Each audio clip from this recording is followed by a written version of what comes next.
Florian Philippot, pourquoi vous êtes en colère ce matin? Yann nous dit qu'il y a une pénurie d'énergie. Il n'y a pas de pénurie d'énergie. Il y en a une parce qu'on le décide. Je rappelle quand même les choses.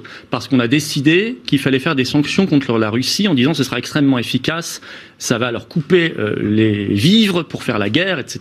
Ce qui n'est pas du tout ce qui se produit, puisque de toute façon, ils en vendent beaucoup plus à l'Inde, à la Chine, à la Turquie, ça a été décidé tout récemment, au Brésil, etc. Et qui d'ailleurs parfois nous le revendent, un peu masqué. Donc finalement, on a quand même de l'énergie russe sans le savoir. Donc tout cela est d'abord un choix politique et idéologique dévastateur, idiot. Ces sanctions anti-russes doivent être arrêtées. Ça ne sert à rien, c'est contre-productif, ce sont des sanctions anti-françaises.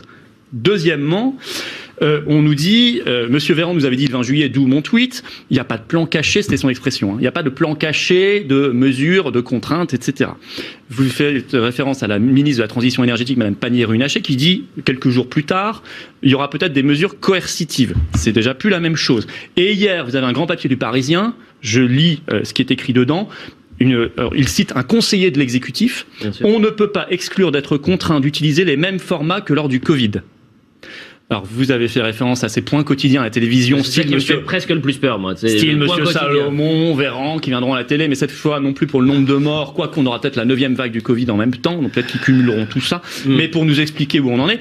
Et vous aurez peut-être, et là je préviens quand même les gens, nous aurons peut-être des confinements énergétiques. Nous aurons peut-être des passes énergétiques, comme le Sri Lanka vient d'en mettre un en place, un pass carburant. Tous les dimanches, l'État vous le dit, vous avez le droit à combien de litres chaque pour la semaine.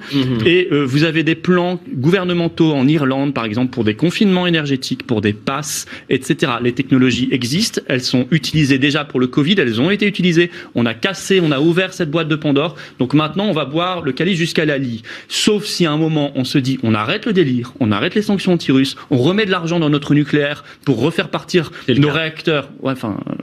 Oui, il y a 3 ans, vous voulez en fermer 14. Non, Macron, mais ça, vous voulait fermer 14 réacteurs.